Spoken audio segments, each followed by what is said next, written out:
JNU में जो कुछ भी हुआ है वो बहुत ही दुर्भाग्यपूर्ण है।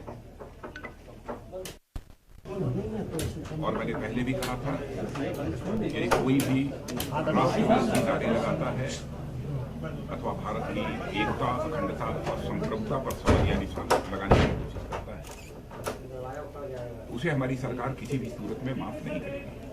सर, विपक्ष ये आरोप लगा रहा है कि पूरा हो जाना, जो भी आवश्यक निर्देश मुझे देने चाहिए वो आवश्यक निर्देश मैं दे चुका हूं, लेकिन साथ ही साथ मैंने यह भी स्पष्ट निर्देश दिया है कि जो दोषी पाए जाएं उनके विरुद्ध तो कार्रवाई हो, लेकिन जो निर्दोष हों उनका किसी भी सूरत में हैरेसमेंट नहीं होना चाहिए। मैं सभी देश के संगठनों से, सभी राजनीतिक पार्टियों से विनम्रतापूर्वक ये अपील करना चाहता हूं, कहीं पर भी ऐसी कोई स्थिति पैदा होती है जहां राष्ट्र विरोधी नारे लगते हों अथवा भारत की एकता, अखंडता अथवा संप्रभुता पर कोई सवालिया निशान लगाने की यदि कोई कोशिश कर रहा है तो पूरे भारत को एक स्वर में बोलना चाहिए। मैं सभी से अपील करना चाहता हूं, किसी को भी इस प्रकार की घटनाओं से राजनीतिक लाभ लेने की कोशिश नहीं करनी चाहिए और इस प्रकार की जो दुर्भाग्यपूर्ण घटनाएं होती हैं उनको राजनीतिक लाभ अथवा हानि के तराजू पर नहीं तोला जाना चाहिए, बल्कि एक राष्ट्रीय भावना से सबको एकजुट होकर। कल विपक्ष के कई नेताओं आपसे मिलने गए थे, उन्होंने ये कहा था कि जो कन्हैया है उसको गलत तरीके से वो उसमें शामिल नहीं था। जो मैंने कहा ना कि जो कुछ भी होगा, जो भी निर्दोष होगा, निरपराध होगा, उसके विरुद्ध कोई कार्रवाई नहीं होगी। तो सर, अब पुलिस ने कैसे गिरफ्तार किया, क्या किया, ये तो पुलिस के पास क्या प्रमाण हैं, क्या तथ्य हैं, अब उसके बारे में मैं कुछ नहीं कह सकता। जेएनयू में एक छोटी सी घटना हुई है, ये कुछ लोग आरोप लगा रहे हैं कि कुछ बीएचपी और मैं यह भी स्पष्ट कर देना चाहता हूं कि जेएनयू की जो घटना हुई है उसे लश्कर-ए-तोयबा के चीफ हाफिज सईद का भी समर्थन प्राप्त है।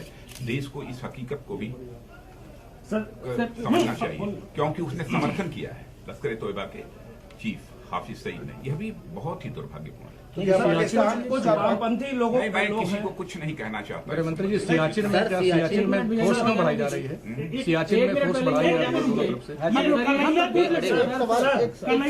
ये सवाल है कि जिस तरीके से जेएनयू में वामपंथी लोग हैं, ज्यादा लोग हैं और कुछ मुट्ठी भर लोग बदनाम करने की कोशिश कर रहे हैं, तो एबीपी और सवाल ये है कि कुछ लोग करना चाह रही है जो इस तरह के नारे लगाते हैं, मुट्ठी भर लोग हैं, लेकिन कहीं ना कहीं जो एक आरोप है कि बीजेपी के लोग वहाँ पर पूरी जो जेएनयू है उसको डिस्क्रेडिट करने की कोशिश कर रहे हैं, पूरी संस्था। कोई जवाब नहीं देना चाहता। नहीं, जो राहुल गांधी, मैं सीधे नाम ले रहा हूँ, वो ऐसे लोगों को बढ़ावा दे रहे हैं, तो सरकार उन पर कोई कार्रवाई नहीं करेगी। व्यक्ति विशेष का नाम नहीं लेना चाहता हूं। गृह मंत्री, सभी संगठनों से, सभी राजनीतिक दलों से ये विनम्रता कोई कार्रवाई सियाचिन में सेना का मूवमेंट बढ़ा है क्या?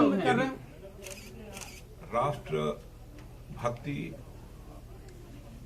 से जुड़ा हुआ सवाल यदि कहीं पर भी कोई खड़ा होता है तो सभी को एकजुट खड़ा होना चाहिए, सभी को एक स्वर में बोलना चाहिए। सर, भी नाम आया कर रहे हैं क्या उनकी राष्ट्रभक्ति की संदेह के घेरे में? मैं किसी भी व्यक्ति विशेष अथवा किसी राजनीतिक पार्टी के संबंध में कोई टिप्पणी नहीं कर। सर, राहुल गांधी ने जो कल कहा पाकिस्तान और भारत के बीच का संबंध फिर से बिगड़ रहे हैं। आपने कहा जो लोग नारे लगा रहे थे उनका जो लोग समर्थन कर रहे हैं उनके लिए क्या कहेंगे? राहुल गांधी कह रहे हैं कि विचारधाराओं को दबाया जा रहा है। कमेंट नहीं करना चाहता हूं। मैं पुनः अपनी बात को दोहरा देना चाहता हूं कि जो भी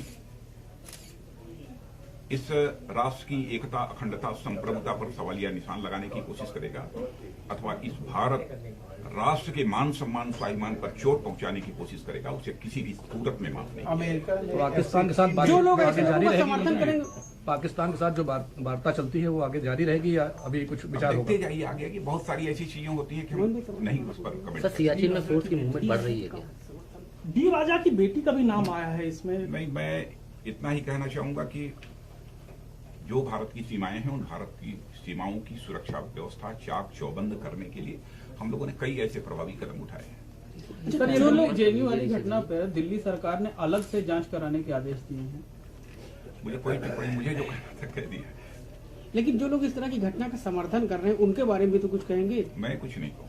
वो लोग भी जो देशद्रोही माने जाएंगे, वो भी जो देशद्रोहियों का अगर ऐसी घटनाओं का समर्थन करता है, विचारधाराओं को दबाया जा रहा है। आप सब प्रेस के मित्र हो, आप सब लोग सब समझते हो, आप ही लोग अच्छा, देखिए, कन्हैया के क्या है, माता पिता ने पटना में ये वक्तव्य दिया है कि हिंदूवादी विचारधारा के खिलाफ कन्हैया आवाज उठा था, इसलिए उसे साजिशन फंसाया गया है।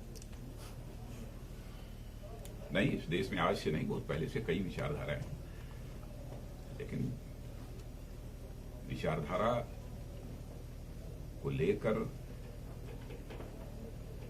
माने ऐसे हालात नहीं पैदा होने चाहिए कि कोई भी विचारधारा बिल्कुल। गृह मंत्री जी, क्या उत्तर प्रदेश की कानून व्यवस्था से संतुष्ट हैं आप? स्थिति खराब हो रही है या आगे बेहतर बढ़ो। हो रही है?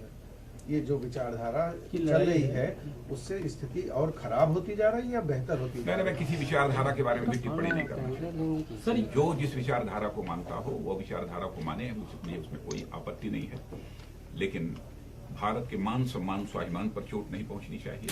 भारत की एकता, अखंडता और संप्रभुता के ऊपर किसी भी सूरत में प्रश्न चिन्ह लगाने की इजाजत भी किसी को नहीं दी जा सकती, और यह सवालिया निशान किसी भी सूरत में लगने न पाए, यह सभी को चिंता करनी चाहिए। अच्छा, अभिव्यक्ति की स्वतंत्रता के नाम पे कभी भी कुछ भी कोई कर देगा? कुछ भी बोल सकता है भारत।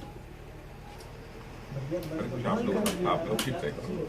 अच्छा, यूपी गवर्नमेंट के बारे में क्या कहेंगे? कल एक पत्रकार की हत्या हो गई व्यवस्था से गृह मंत्री हत्याएं संतुष्ट हैं? लगातार हो रही है बिहार में भी, यूपी में भी, क्या कहना चाहिए? सर उत्तर जहां प्रदेश तक कानून और व्यवस्था का प्रश्न है, यह पूरी तरह से राज्य सरकारों का ही एक विषय है, लेकिन देश का गृह मंत्री होने के नाते इतना मैं जरूर कहूंगा कि किसी भी राज्य को उस राज्य की कानून और व्यवस्था को सुनिश्चित करने के लिए जिस भी प्रकार की मदद हो की आवश्यकता होगी, वह हम भारत सरकार के द्वारा मदद मुहैया करेंगे। लेकिन कानून व्यवस्था बिगड़ रही है, इस पर बिहार दोनों कानून व्यवस्था बिगड़ रही है, यूपी बिहार के बिगड़ रही है तो उसे सुधारने की कोशिश करनी चाहिए। मैंने कहा ना, मैं पूरी मदद जो है सर इस